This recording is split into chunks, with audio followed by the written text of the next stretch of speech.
Okay, let's start. Good day, everyone. Today, our group will be discussing about adolescence. Adolescence occurs from ages 12 to 19 years old. Here are the example pictures showing what is adolescence.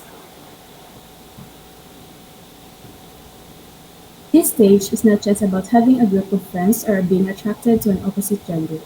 During this stage, teenagers are going through many changes.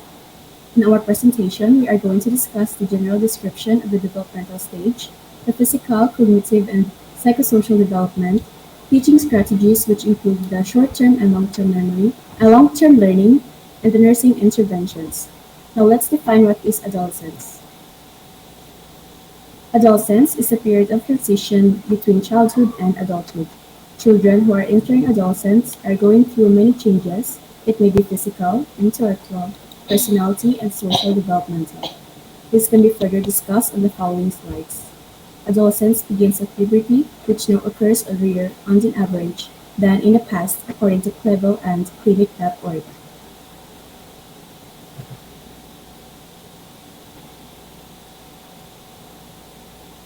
During this stage, many adolescents and families experience much turmoil. How adolescents think about themselves and the world significantly influences many healthcare issues facing them, from anorexia to diabetes. Teenage thought and behavior give insight into the etiology of some of the major health problems of this group of learners, known to be among the nation's most at-risk populations. For patient education to be effective, an understanding of the characteristics of the adolescent phase of the development is crucial. And moving on, we have the physical, cognitive, and psychosocial development. As adolescence is the transition from childhood to adulthood, from a physical maturation standpoint, they must adapt to rapid, dramatic, and significant bodily changes which can temporarily result in clumsiness and poorly coordinated movements. So, alterations in physical size, shape, and function of their bodies, along with the appearance and development of secondary sex characteristics, bring about significant preoccupation with their appearance and a strong desire to express sexual urges. For Piaget, formal operations, adolescents have attained a new higher order level of reasoning, capable of abstract thought and complex logical reasoning described as propositional. Reasoning is both inductive and deductive. Adolescent egocentrism, imaginary audience, able to understand the concept of health and illness. Parents and healthcare providers are the most frequent sources of health-related information. Elkind labeled this second type of social thinking as the personal fable. Adolescent egocentrism. Adolescents are overly concerned with their own thoughts and feelings. For the imaginary audience, adolescents believe that others are watching them constantly. Personal fable.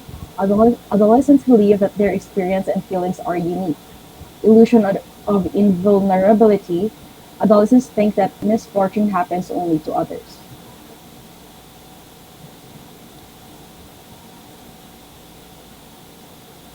For Erikson, identity versus role confusion. Adolescents find themselves in a struggle to establish their own identity, match their skills with career choices, and determine themselves, or their self rather.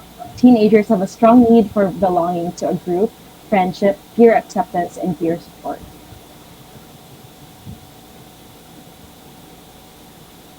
Their concern over personal appearance and their need to look and act like their peers. Conflict, toleration, stereotyping, or alienation. Adolescents demand personal space, control, privacy, and confidentiality. Need for coping skills is profound and can influence the successful completion of this stage of development.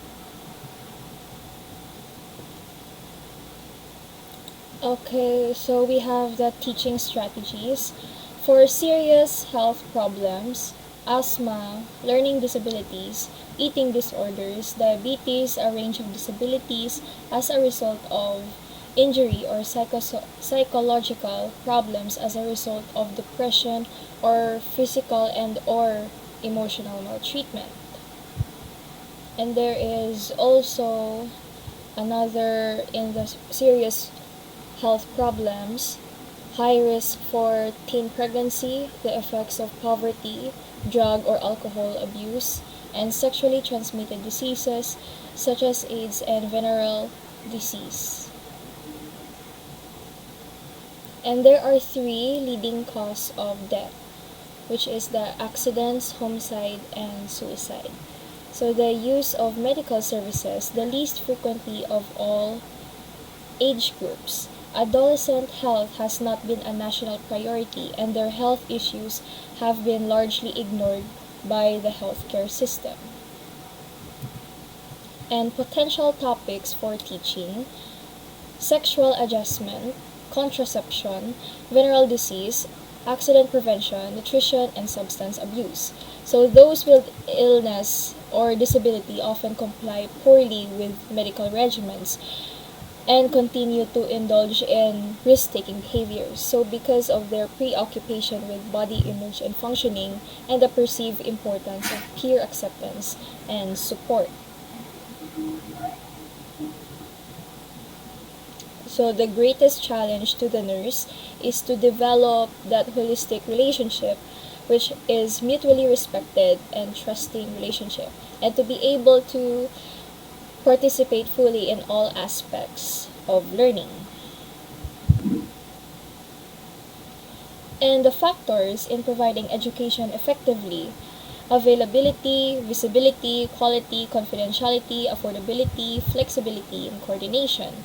So those existence, as mentioned in the second line, has a personal fable, can contribute to the exacerbation of existing problems or cause new ones. So adolescents with disfiguring handicaps who as young children exhibited a great deal of spirit and strength may now show signs of depression and lack of will. So for the first time, they look at themselves from the standpoint of others and reinterpret behavior. So the teenagers may fail to use those contraceptives because of the fable tells them that other people will get pregnant or get venereal disease but not them. And as for the second line, it is because they feel they can manage without them to prove to others that they are well and free of medical constraints. Other people with similar diseases need to follow therapeutic regimens, but not them. And as for the third slide, as said, adolescents' language skills and ability to conceptualize and think abstractly give the nurse as educator a wide range of teaching methods and instructional tools from which to choose. And moreover, in the teaching strategies, we have the short-term learning, the one-to-one instruction to ensure confidentiality of sensitive information. And for the second strategy, as mentioned, the health topics is about the smoking, alcohol and drug abuse, safety measures, and teenage sexuality. Adolescents benefit from being exposed to others who have the same concerns or who have successfully dealt with problems similar to theirs. And the third strategy, as mentioned there, it feeds into the teenagers' need to belong and to be actively involved. So getting groups of peers together in person or via technology can be very effective in helping teens confront health challenges. Moreover, to employ adjunct instructional tools such as the complex models, diagrams, and specific detailed written materials, they are used competently by many adolescents. So those are the audiovisual materials in the form of computers, audio tapes, videotapes, Simulated games and interactive discs using the hardware of TV, audio cassette players, and computers usually are a comfortable approach to learning for adolescents who generally have facility with technology equipment after years of academic and personal experience with telecommunication. And clarify any scientific terminology and medical jargon use. Share decision making whenever possible because control is an important issue for adolescents.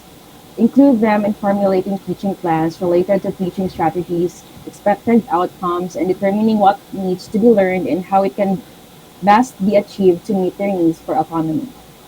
Suggest options so that they feel they have a choice about course of action.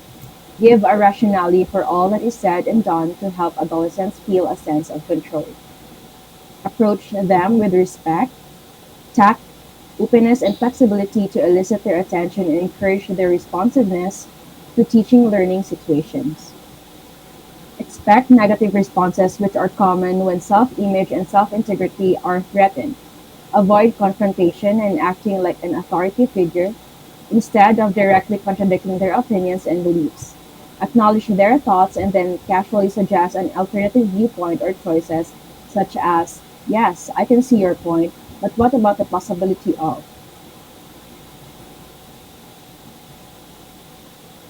For long-term learning. First, accept adolescents' personal fable and imaginary audience as valid rather than challenging their feelings of uniqueness and invincibility. Second, acknowledge that their feelings are very real because denying them their opinions simply will not work. Third, allow them the opportunity to test their own convictions. Let them know, for example, that although some other special people may get away without taking medication, others cannot. Suggest, if medically feasible, setting up a trial period with medications scheduled further apart or in lower dosages to determine how they can manage. Although some Although much of patient education should be done directly with adolescents to respect their rights to individuality, privacy, and confidentiality, teaching effectiveness may be enhanced by including their families to some extent. The nurse as educator can give guidance and support to families, helping them to better understand adolescents' behavior. Parents should be taught how to set realistic limits at the same time, foster the adolescent's sense of independence. Through prior assessment of potential sources of stress, teaching both the parents and the adolescents as well as siblings can be enhanced. Because of, because of ambivalence, the adolescent feels while in this transition stage from childhood to adulthood. Healthcare teaching, to be effective, must be considered the learning needs of the adolescent as well as the parents.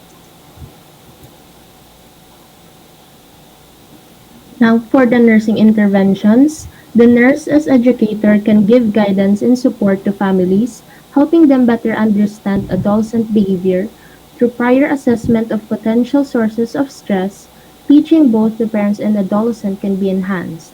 Because of the ambivalence of adolescent feels while in this transition stage from childhood to adulthood, healthcare teaching, to be effective, must consider the learning needs of the adolescent as well as the parents. So nurse as educator should explore emotional and financial support. Nurses should have behaviors that grant affective well-being like listening, expressing love and appreciation, since adolescents find it easier to disclose and therefore are more likely to seek for help when the source of support is trustable, familiar, mature, approves them, and with whom they have a good relationship. On the other hand, implementing financial incentives can also improve the quality of adolescent care by increasing attendance at adolescent health visits. Next is nurse as educator should determine goals and expectation. The nurse's goals and motivation must drive certain health behaviors, connecting youth to services and support that meet their individual needs. The next intervention is respect values and norms. Nurses respect each person as a unique individual. Nurses respect and defend the dignity of each every stage of human life. Nurses respect and maintain their own dignity and that of patients in their professional practice. They believe that this respect is mutual with patients. Treating someone with respect means never putting them in a position where they feel embarrassed, protecting the rights and promote the interests of individuals. Service users must be treated with respect. When people receive care and treatment, all staff must treat them with respect at all times. The next one is determine responsibilities and relationships. As a nurse, you must become knowledgeable about how the essential component of the nurse-client relationship, trust, respect, professional intimacy, and power will impact your therapeutic relationships. Nurses are obliged to provide comprehensive and compassionate in end-to-life care. This includes recognizing when death is near and conveying that information to families. Nurses should collaborate with other members of the healthcare team to ensure optimal symptom management and to provide support for the patient and family. Nurse and other healthcare providers have a responsibility to establish decision-making processes that reflect physiologic realities, patient preferences, and the recognition of what clinically may or may not be accomplished. The last intervention is engage in one-to-one teaching without parents, but with adolescents' permission, inform family of content covered. The more patients involved in their children's education, the better their entire class or patient behaviors, motivation, and grades become. Encouraging parent engagement is more than common courtesy. It's one of the best ways to create a positive learning environment for every student or a patient. And this is for our references. That's all. Thank you for listening.